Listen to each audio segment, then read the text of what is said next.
എംപിമാർ നിയമസഭാ തെരഞ്ഞെടുപ്പിൽ മത്സരിക്കുന്നതിനെ ചൊല്ലി കോൺഗ്രസിൽ തർക്കം രൂക്ഷമാകുന്നു. ഹൈക്കമാൻഡിൽ സമ്മർദ്ദം ചെലുത്തി സ്ഥാനാർത്ഥി പട്ടികയിൽ ഇടം നേടാനാണ് എംപിമാരുടെ ശ്രമം.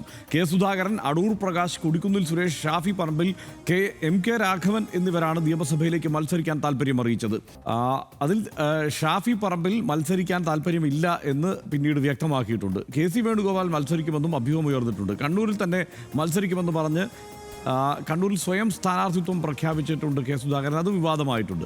എംപിമാരെ മത്സരിപ്പിക്കുന്നതിൽ കേരളത്തിലെ നേതാക്കൾ ശക്തമായ എതിർപ്പാണ് ഉയർത്തുന്നത്. ഒരാൾക്ക് മാത്രം ഇളവ് നൽകിയാൽ കൂടുതൽ പേർ സ്ഥാനാർത്ഥിയാക്കാൻ ആവശ്യപ്പെട്ട് ഹൈക്കമാൻഡിനെ സമീപിക്കുമെന്നും നേതൃത്വം കണക്കുകൂട്ടുന്നുണ്ട്. ഹൈക്കമാൻഡ് ഇടപെടലിനെ തുടർന്ന് കെ സുധാകരൻ അയഞ്ഞിട്ടുണ്ടെങ്കിലും എം.കെ. രാഘവൻ മത്സരിക്കുമെന്ന നിലപാടിൽ തുടരുകയാണ്. സ്ഥാനാർത്ഥി പട്ടികയ്ക്കുള്ള ചർച്ചകൾ ഡൽഹിയിൽ അതിവേഗം പുരോഗമിക്കുകയാണ്. ഫാസിസത്തെ നേരിടാൻ ഡൽഹിയിലേക്ക് വണ്ടി കയറിയ എംപിമാർക്ക് ലോക്സഭ മടുത്തു തുടങ്ങിയോ? കേരള രാഷ്ട്രീയത്തിലെ പ്രാധാന്യം നഷ്ടപ്പെടുമോ എന്ന ഭയമാണോ നിയമസഭാ സീറ്റ് എന്ന സ്വപ്നത്തിന് പിറകിൽ? മറ്റെംപിമാർ മത്സരിക്കാൻ സന്നദ്ധത അറിയിച്ചിട്ടുണ്ടോ എന്ന കാര്യം തനിക്ക് അറിയില്ലെന്നും തന്റെ നിലപാട് താൻ നേരത്തെ പറഞ്ഞതാണെന്നും കെ.സി. വേണുഗോപാൽ എം.പി മാധ്യമങ്ങളോട് പറഞ്ഞു. സ്ഥാനാർത്ഥികളെ പാർട്ടി നേതൃത്വം ഒന്നിച്ചിരുന്ന് ആലോചിച്ച് തീരുമാനിക്കുമെന്നും കെ.സി. വേണുഗോപാൽ പറഞ്ഞു. വാക്കുകളിൽ ഇത്രയും നല്ല കോടിയിലായിട്ടുള്ള ഒരു ഡിസ്കഷൻ നടന്നിട്ടില്ല അടുത്ത കാലത്തൊന്നും. എല്ലാവർക്കും ഒറ്റ ലക്ഷ്യമുള്ളൂ, പാർട്ടിയെയും മുന്നണിയെയും ജയിപ്പിക്കണം. അതിനു വേണ്ടിയിട്ടുള്ള കൂട്ടായ ചർച്ചകൾ എല്ലാവരും കൂടെ കൂടിയിരുന്ന് എടുക്കുന്ന തീരുമാനങ്ങൾ മാത്രമേ ഉണ്ടാവുള്ളൂ. തെരഞ്ഞെടുപ്പിൽ മത്സരിക്കാനില്ലെന്നും പാർലമെന്റ് രംഗത്ത് പ്രവർത്തിക്കാനാണ് താല്പര്യമെന്നും നേതൃത്വത്തെ അറിയിച്ചുവെന്ന് ഷാഫി പറമ്പിൽ എം.പി മാധ്യമങ്ങളോട് പറഞ്ഞു. മത്സരിക്കാൻ തയ്യാറാണെന്ന് എംപിമാരുടെ ഫോട്ടോ വെച്ച് ചില മാധ്യമങ്ങൾ പ്രചരിപ്പിക്കുന്നത് ശരിയല്ല എന്നും ഷാഫി പറമ്പിൽ പറഞ്ഞു. കോൺഗ്രസിന്റെ സ്ഥാനാർത്ഥി പട്ടികയെ സംബന്ധിച്ച് നിങ്ങൾ ഊഹാപോഹങ്ങൾ പ്രചരിപ്പിച്ചിട്ട് അതിൽ ഞങ്ങളുടെയൊക്കെ പടം വരെ കൊടുത്തിട്ട് ഞങ്ങൾക്കും മത്സരിക്കണമെന്ന് ഞങ്ങൾ പറഞ്ഞു എന്നൊക്കെ പറഞ്ഞിട്ട് അവരോട് ആരോടെങ്കിലും ഞങ്ങൾ പറഞ്ഞിട്ടുണ്ടോ? പാർട്ടിയോട് ഞങ്ങൾ പറഞ്ഞതായിട്ട് അവർക്ക് എന്തെങ്കിലും വിവരമുണ്ടോ? അപ്പം അവരുടെ ഊഹാപോഹങ്ങളാണ്. കേരളത്തിലെ എല്ലാ എംപിമാരും വരിവരിയായിട്ട് മത്സരിക്കാൻ നിൽക്കുന്നില്ല. അങ്ങനെ ഒരു തീരുമാനം കോൺഗ്രസ് പാർട്ടി എടുത്തിട്ടുമില്ല. ഞാനിപ്പോ ഒന്നും മത്സരിച്ച് ജയിച്ചിട്ടാണല്ലോ നിൽക്കുന്നത്. തൽക്കാലം ഇപ്പൊ അവിടുത്തെ ഉത്തരവാദിത്തങ്ങൾ നിറവേറ്റട്ടെ. അതെല്ലാം തന്നെ. നേതാക്കൾ സ്വയം സ്ഥാനാർത്ഥിത്വം പ്രഖ്യാപിക്കുന്നതിനെ കോൺഗ്രസ് സംസ്ഥാന നേതൃത്വം ഇന്നലെ നിശിതമായി വിമർശിച്ചിരുന്നു. ആരും സ്വയം സ്ഥാനാർത്ഥിത്വം പ്രഖ്യാപിച്ച് രംഗത്തിറങ്ങരുതെന്നും അത്തരം പ്രസ്താവനകൾ അച്ചടക്ക ലംഘനമാണെന്നും കെ.പി.സി.സി പ്രസിഡന്റ് സണ്ണി ജോസഫ് പറഞ്ഞു. സ്ഥാനാർത്ഥികളെ പാർട്ടി നേതൃത്വം തീരുമാനിക്കുമെന്നും ആ നിലപാടിൽ വെള്ളം ചേർക്കാൻ പാടില്ലെന്നും പ്രതിപക്ഷ നേതാവ് വി.ഡി. സതീശനും പറഞ്ഞു. തെരഞ്ഞെടുപ്പിലെ ഒരു അനിശ്ചിതത്വമുണ്ട്. എപ്പോഴാണ് തെരഞ്ഞെടുപ്പെന്ന് അറിയാതെ എങ്ങനെയാണ് ഇത് പ്രഖ്യാപിക്കുന്നത്? പ്രഖ്യാപിച്ചാൽ അതിന്റെ ബുദ്ധിമുട്ടുകൾ എനിക്ക് അറിയാമല്ലോ. മറ്റ് സാമ്പത്തിക ബുദ്ധിമുട്ടുകളും പ്രയാസങ്ങളും എത്ര ദിവസം എന്ന് വെച്ച് ആളുകൾ ഈ കൊടുമ്പയിൽ നിന്ന് വർക്ക് ചെയ്യും, പ്രവർത്തകർ ഉൾപ്പെടെ. സ്ഥാനാർത്ഥിയുടെ മാത്രം കാര്യമല്ലല്ലോ. അപ്പം എല്ലാം തയ്യാറാക്കി വയ്ക്കുക, ഉചിതമായ സമയത്ത് പ്രഖ്യാപിക്കുക. ഇപ്പോൾ ഏറ്റവും ഒടുവിൽ വരുന്ന വാർത്തയനുസരിച്ചാണെങ്കിൽ മധുസൂദൻ മിസ്ത്രി പറഞ്ഞിരിക്കുന്നത് എംപിമാർ ചിത്രത്തിലില്ല എന്നാണ്. പക്ഷേ അതിന് തൊട്ടു മുമ്പ് സണ്ണി ജോസഫ് പറഞ്ഞിരിക്കൊണ്ട് കെ.പി.സി. പ്രസിഡന്റ് പറഞ്ഞിരിക്കുന്നത് എംപിമാരുടെ കാര്യം ഹൈക്കമാൻഡ് തീരുമാനിക്കും എന്നാണ്. ഇതാണ് ഹൈക്കമാൻഡ് തീരുമാനമെങ്കിൽ ഒരുപക്ഷെ എംപിമാർ മത്സരിക്കാനുണ്ടാവില്ല. പക്ഷേ ആഗ്രഹം അറിയിച്ചിട്ടുണ്ട്. മറ്റൊരു കാര്യം, 20 സിറ്റിംഗ് എം.എൽ.എമാർക്ക് സീറ്റ് നൽകിയിട്ടുണ്ട്. 31 സ്ഥാനാർത്ഥികളുടെ പേര് ക്ലിയർ ചെയ്തു. അതിലാണ് ഈ 20 സിറ്റിംഗ് എം.എൽ.എമാരുള്ളത്. അപ്പോൾ അതായത് 20 സിറ്റിംഗ് എം.എൽ.എമാർക്കപ്പുറത്ത് 11 പേരെ കൂടിയാണ് ഇപ്പോൾ പുതുതായി തീരുമാനിച്ചിട്ടുള്ളത്. അത്രയുമേ തീരുമാനിച്ചിട്ടുള്ളൂ. ബാക്കി ചർച്ചകളിലേക്ക് ഇനിയും കടക്കാനിരിക്കുന്നതേ ഉള്ളൂ. അതാണ് അവസ്ഥ. അതായത് ഇതിനകത്തൊരു 60 സ്ഥാനാർത്ഥികളുടെ ലിസ്റ്റ് എത്രയും പെട്ടെന്ന് ആദ്യമായിട്ട് ഇറക്കും എന്നതാണല്ലോ നമ്മൾ നേരത്തെ കേട്ടത്. അതങ്ങനെ തന്നെ ഉണ്ടാകുമെന്നാണ് പറയുന്നത്. ഇപ്പോൾ ഹൈക്കമാൻഡ് തീരുമാനിക്കും എന്ന് സണ്ണി ജോസഫ് പറഞ്ഞ് മാറുന്നു. മധുസൂദൻ മിസ്ത്രി, ഹൈക്കമാൻഡിൻ്റെ ഭാഗമായുള്ള മധുസൂദൻ മിസ്ത്രി പറയുന്നു ഇങ്ങനെ ഈ പറയുന്ന എംപിമാരും മത്സരിക്കാൻ ഇല്ല എന്ന സൂചന നൽകുന്നു. അപ്പോൾ ഇപ്പോഴൊരു പ്രശ്നം എന്താണെന്ന് വെച്ചാൽ സുധാകരൻ മത്സരിക്കും ഇങ്ങനെയാണ് പറഞ്ഞത്. 3 തവണ പറഞ്ഞു. അപ്പോൾ മത്സരിക്കും എന്ന് പറഞ്ഞു നിൽക്കുന്ന ഒരാളെങ്കിലും നമ്മുടെ മുമ്പിൽ ഉറപ്പായിട്ട് പറഞ്ഞിരിക്കുന്ന, നമ്മുടെ മാധ്യമങ്ങൾക്ക് മുന്നിൽ തന്നെയും പറഞ്ഞിരിക്കുന്ന ഒരാളെങ്കിലും ഉണ്ട്. അത് കെ സുധാകരനാണ്. അപ്പോൾ എംപിമാർ ആരും മത്സരിക്കില്ല എന്നൊരു തീരുമാനം എടുക്കുമ്പോൾ അവിടെ ഒരു പ്രശ്നം ഉണ്ടാകില്ലേ കണ്ണൂരിൽ എന്ന ചോദ്യം സ്വാഭാവികമായിട്ടും നമ്മുടെ മുന്നിലേക്ക് വരികയാണ് അല്ലേ? രണ്ടാമത്തെ കാര്യം, ഷാഫി പറമ്പിലിൻ്റെ കാര്യം എനിക്ക് നല്ല കൗതുകമായിട്ട് തോന്നി. കാരണം അദ്ദേഹം വളരെ വ്യക്തമായിട്ട് പറയാണ് ഞാൻ മത്സരിക്കാനില്ല എന്നല്ലേ അദ്ദേഹം പറഞ്ഞത്. മനസ്സിലാക്കേണ്ട അക്കാര്യത്തിൽ എന്തെങ്കിലും സംശയമുണ്ടെന്ന് എനിക്ക് തോന്നുന്നില്ല. ഇപ്പോൾ അവസാനം വീണ്ടും ചോദിച്ചപ്പോൾ അദ്ദേഹം നിയമസഭയിലേക്ക് ഇല്ല എന്ന് തന്നെ അദ്ദേഹം പറഞ്ഞു. ഇനിയിപ്പോൾ മറ്റെന്തെങ്കിലും മനസ്സിൽ രാഷ്ട്രീയക്കാരാണ്, മറ്റെന്തെങ്കിലും മനസ്സിൽ വെച്ചിട്ടാണോ വീണ്ടും മാറുമോ, അല്ലെങ്കിൽ ഇവരെല്ലാവരും കൂടെ ആവശ്യപ്പെട്ട് മത്സരിപ്പിക്കുമോ എന്ന കാര്യമൊക്കെ നമുക്ക് വേണമെങ്കിൽ ആലോചിക്കാമെങ്കിലും, പക്ഷേ ഒടുവിൽ മധുസൂദൻ മിസ്ത്രി പറഞ്ഞ കാര്യങ്ങൾ വായിച്ച് നോക്കുകയാണെങ്കിൽ അദ്ദേഹം മത്സരിക്കില്ല, ഞാനിപ്പോൾ മത്സരിച്ച് ജയിച്ചേ ഉള്ളൂ, ഈ കാര്യങ്ങൾ നോക്കട്ടെ എന്ന കൊള്ളാവുന്നൊരു സ്റ്റാൻഡ് ഷാഫി പറമ്പിൽ എടുത്തായിട്ട് നമ്മൾ കാണുന്നുണ്ട്. പക്ഷേ ഇതിനകത്ത് ഒരു കാര്യമുള്ളത്, ഇതിലേറ്റവും പ്രധാനപ്പെട്ട സംഗതി, ഈ തവണ ഉറപ്പായിട്ടും വിജയിക്കും എന്ന് വിചാരിക്കുന്ന ആളുകളാണ് ഈ നേതൃത്വം ആകെ തന്നെ. അപ്പോൾ അതിൻ്റെ അടിസ്ഥാനം എന്താണെന്ന് എന്നോട് ചോദിക്കരുത്. കാരണം കഴിഞ്ഞ തെരഞ്ഞെടുപ്പിലും ഉറപ്പായിട്ടും നമ്മൾ ഇന്നലെ ചർച്ച ചെയ്തതാണ്, ഉറപ്പായിട്ടും വിജയിക്കുമെന്ന് വിചാരിച്ചിട്ട് ആരൊക്കെ മന്ത്രിമാരാകുമെന്നും ആ മന്ത്രിമാരുടെ സ്റ്റാഫ് ആരൊക്കെ ആയിരിക്കണമെന്നും തീരുമാനിച്ചെടുത്താണ് പക്ഷേ ഇത് തുടർ ഭരണത്തിലേക്ക് പിണറായി വിജയൻ സർക്കാർ കൊണ്ടുപോയത്. പക്ഷേ ഇത്തവണ അങ്ങനെയല്ല. 10ാം വർഷമാണ്, 2 ടേമായിട്ടുണ്ട്. ഈ തവണ എല്ലാം തങ്ങൾക്ക് അനുകൂലമാണ് എന്ന് ഉറച്ചു വിശ്വസിക്കുന്നുണ്ട് കുറേയേറെ ആളുകൾ. ഇപ്പോൾ ഡൽഹിയിൽ പാർലമെൻറ്റിൽ പോയിട്ട് പിന്നെ അധികാരത്തിൻ്റെ ഭാഗമല്ലാതെ MP ആയിട്ടിരിക്കുക, അങ്ങേയറ്റം പിന്നെ എന്താണ് BJP അംഗങ്ങൾ അങ്ങേയറ്റം കൈവശം വെച്ചിരിക്കുന്ന അവരുടെ സമഗ്രാധിപത്യ ഒരു സ്വഭാവമുള്ള ഈ പാർലമെൻറ്റിനകത്ത് ഇങ്ങനെ പോയിട്ട് MP-മാരായിട്ടിരിക്കുക എന്നത് സാധാരണ ഇതിൽ അവർ കാണേണ്ടത് ഒരു വലിയ പൊളിറ്റിക്കൽ പ്രോസസ്സാണ്, ഒരു പ്രക്രിയയാണ്. തങ്ങൾ ഇതിലാണ് ഏറ്റവും കൂടുതൽ ആക്റ്റീവായിട്ട് ഇടപെടേണ്ടത് എന്നാണ് അവർ കാണേണ്ടത്. പക്ഷേ കാരണം ഇപ്പോഴാണ് അവരെ ഏറ്റവും കൂടുതൽ ആവശ്യം. പ്രതിപക്ഷത്തെ ഓരോ MP-മാരും 10 MP-മാരുടെ പണിയെടുക്കേണ്ടുന്ന രാഷ്ട്രീയ ജോലി എടുക്കേണ്ടുന്ന ഒരു കാലമാണിത് എന്ന് നമുക്കെല്ലാവർക്കും അറിയാം. പക്ഷേ അവിടെ നിന്നുകൊണ്ട് പ്രത്യേകിച്ച് അവർ വിചാരിക്കുന്ന കാര്യങ്ങൾ നടക്കാനില്ല എന്നൊരു തോന്നൽ ഇവർക്കുണ്ട്. എന്ന തോന്നലാണ് പുറത്തേക്ക് നമുക്ക് കിട്ടുക. ഇവിടെ വന്ന് മത്സരിച്ച് എന്തിനാണ് ഇവിടെ വന്ന് മത്സരിക്കുന്നത്?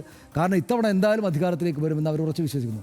അധികാരത്തിലേക്ക് വന്നാൽ ഇവരൊക്കെയാണ് പ്രധാനപ്പെട്ട നേതാക്കൾ. അപ്പോൾ മന്ത്രിമാരായിട്ട് മന്ത്രിയുടെ കാറിൽ അങ്ങോട്ടും ഇങ്ങോട്ടും പോകാം, അധികാരം കിട്ടും. അവിടെ ചെന്ന് നിന്നാൽ എന്താണ്? MP-മാരാണ്. MP-മാരെന്ന് വെച്ചാൽ എന്താണ്? ഫാസിസത്തിനെതിരെ പോരാടണം, ബുദ്ധിമുട്ടാണ്. ഇവരാണെങ്കിൽ വല്ല സമരം നടത്തിയാൽ വടിവെച്ച് അടിക്കുന്നുമുണ്ട്. പിന്നെ ഇവർ ഭയങ്കരമായിട്ട് അഗ്രസീവായിട്ടാണ് ഇവർ സംസാരിക്കുന്നത്. ഒരല്പം ക്ഷീണിച്ചു എന്ന് തോന്നുന്നത് വീണ്ടും കയറി വരികയാണ് BJP. പിന്നെ പരിഹാസത്തിൻ്റെയും അമിതാധികാര പ്രകടനത്തിൻ്റെയൊക്കെ ഭാഷയാണ് അവരെടുക്കുന്നത്. കോൺഗ്രസ്സുകാർക്ക് അത് പരിചയമേ ഇല്ല ഹർഷ. കോൺഗ്രസ്സുകാർ ഈ 2014 നരേന്ദ്രമോദി വരുന്നത് വരെ കോൺഗ്രസ്സുകാർ സർവ്വപ്രതാപികളായിട്ട് രാജ്യത്ത് എല്ലായിടത്തും ഇങ്ങനെ കിടന്നല്ലേ. അത് മാത്രം പാർലമെൻറ്റിലേക്ക് ഹിന്ദി ബെൽറ്റിലേക്കൊക്കെ പോയി കഴിഞ്ഞാൽ കോൺഗ്രസ് ആയിരുന്നില്ലേ ഇന്നത്തെ BJP. നമുക്കത് മറന്നു പോകുന്ന കാലമായിട്ടില്ല. അപ്പോൾ അവിടെ ചെന്നിട്ട് എന്താണ് ചെയ്യേണ്ടത്? ഇപ്പം നമ്മൾ ജോൺ ബ്രിട്ടാസിനെയും CPM-ൻ്റെയും മറ്റ് ഇപ്പം NK പ്രേമേന്ദ്രനെ പോലുള്ള UDF-നൊപ്പമുള്ള ആളുകളെയൊക്കെ നമ്മൾ കാണും. പക്ഷേ ഈ MP-മാർ ആരെങ്കിലും ഹർഷ അവിടെ അതുപോലെ പെർഫോം ചെയ്യുന്നതായിട്ട് ഇപ്പോൾ ഇവർ പറയുമ്പോൾ നമ്മൾ ചീത്ത വിളിക്കും. പക്ഷേ ഈ പറയുന്ന അങ്ങനെ ആരെങ്കിലും നമ്മൾ കണ്ടിട്ടുണ്ടോ? എന്താ അവിടെ ചെന്നിട്ട് രാഷ്ട്രീയമായ പരിപാടി ചെയ്യേണ്ടതുണ്ട്, രാഷ്ട്രീയ ജോലി ചെയ്യേണ്ടതുണ്ട്. നിരവധിയായുള്ള സംഭവങ്ങൾ നടക്കുകയാണ്. പക്ഷേ ആ ജോലിയിലല്ല അവരുടെ ശ്രദ്ധ ഇവിടേക്ക് വരാനാണ്. ഇപ്പോൾ 1-2 ആളുകൾ മത്സരിക്കട്ടെ, ചില മണ്ഡലങ്ങൾ പിടിക്കാൻ ഇവരെ ആവശ്യമാണ്. പിന്നെ നിയമസഭയിലേക്ക് ജയിച്ചു പോവുകയാണെങ്കിൽ മന്ത്രിമാരായിട്ട് ഇവരെ ആവശ്യമാണ്. ചില സ്ഥലങ്ങളിൽ മത്സരം വന്നാൽ പ്രശ്നമില്ല, ഒരു ലോക്സഭയിലേക്ക് വീണ്ടും ഒരു മത്സരം വന്നാൽ പ്രശ്നമില്ല. ഇങ്ങനെ എല്ലാവരും മനസ്സിലാക്കുന്ന ചില മണ്ഡലങ്ങളുണ്ടെങ്കിൽ ഓക്കെയാണ്. പക്ഷേ ഇതല്ല, ഇതെല്ലാവർക്കും ഒന്ന് മത്സരിക്കണം. ഇത് നമ്മൾ നോക്കുമ്പോൾ മത്സരിക്കുമെന്ന് ഉറച്ചു പ്രഖ്യാപിച്ചിരിക്കുന്ന ഒരു നേതാവെങ്കിലും അവിടെയുണ്ട്. കണ്ണൂരിൽ നിന്ന് ഞാൻ തന്നെ മത്സരിക്കും എന്ന് പറഞ്ഞിരിക്കുന്ന K. സുധാകരൻ അവിടെയുണ്ട്. അപ്പോൾ ഷാഫി പറമ്പിൽ കാണുമ്പോൾ ഒരു മാതൃകാപരമായിട്ടുള്ള നിലപാട് അദ്ദേഹം എടുത്തായിട്ട് കാണുന്നു. ഞാൻ മത്സരിക്കുന്നില്ല, ഞാനിപ്പോൾ അടുത്ത മത്സരിച്ച ഒന്ന് കോൺഗ്രസ് പഴയ കാലത്തുള്ളതുപോലെ ഇങ്ങനെ പണത്തിൻ്റെ അട്ടിയിൽ കിടക്കുന്നൊരു പാർട്ടി അല്ല ഇപ്പോൾ. അവർക്കൊരു വീണ്ടും തെരഞ്ഞെടുപ്പ് വരിക എന്നൊക്കെ പറഞ്ഞാൽ പ്രവർത്തകരെ മുഴുവനായിട്ട് ഇറക്കണം, സമ്പത്ത് വല്ലാത്ത തോതിൽ ഇറക്കണം.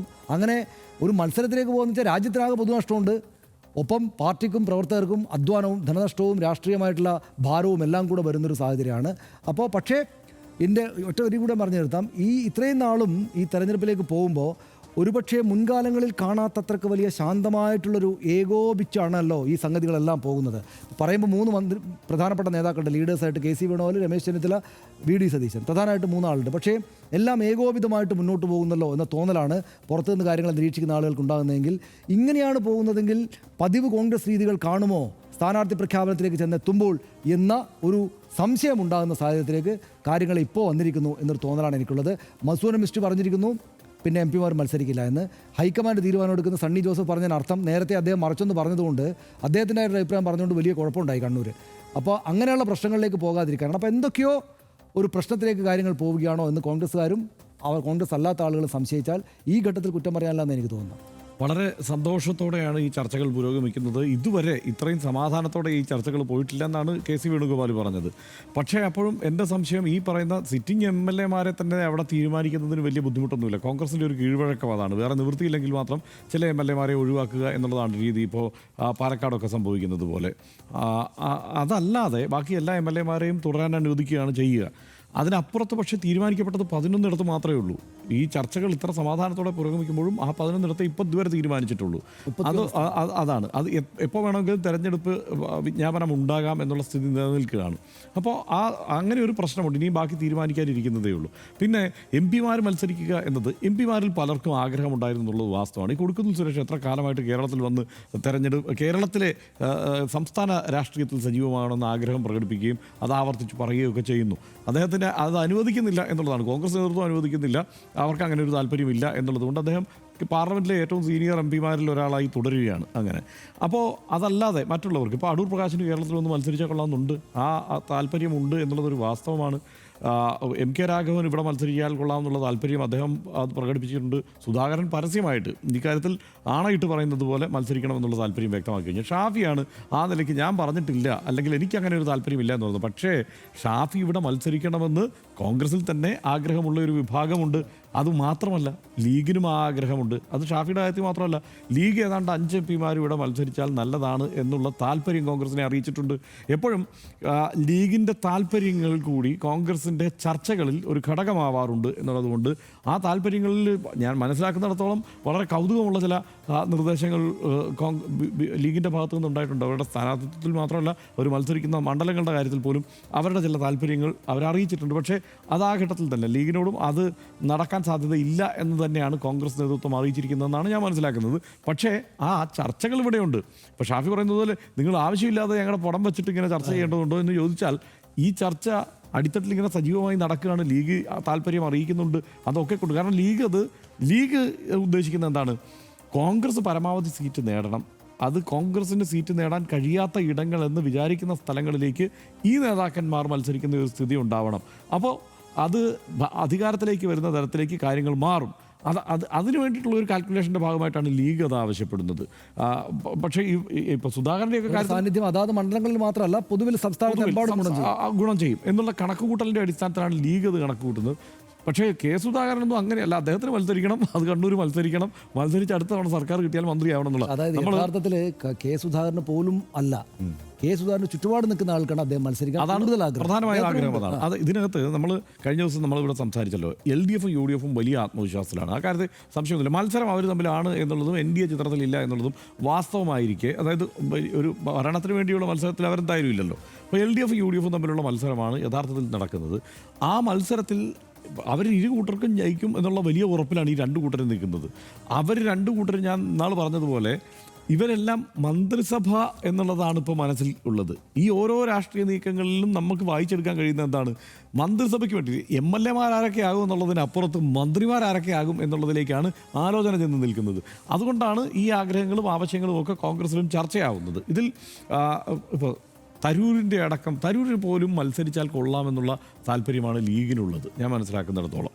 തരൂരടക്കം നിയമസഭാ തെരഞ്ഞെടുപ്പിലേക്ക് മത്സരിച്ചാൽ അത് വേറെ തലവേദനയാകും എന്നറിയാവുന്നത് കൊണ്ട് കോൺഗ്രസ് ആദ്യം തന്നെ അത് നടക്കില്ല എന്നുള്ള കാര്യം അറിയിച്ചിട്ടുണ്ട്. ഷാഫി മത്സരിക്കണമെന്നുള്ളത് ആ പ്രദേശത്ത്, അതായത് ഒരു ഷാഫി ഓറയിലൂടെ പല മണ്ഡലങ്ങളിലേക്ക് അതിൻ്റെ ഒരു സ്വാധീനം എത്തുമെന്നും അതുകൊണ്ട് ഷാഫി മത്സരിക്കണമെന്നും ലീഗ് ആഗ്രഹിക്കുന്നുണ്ട്.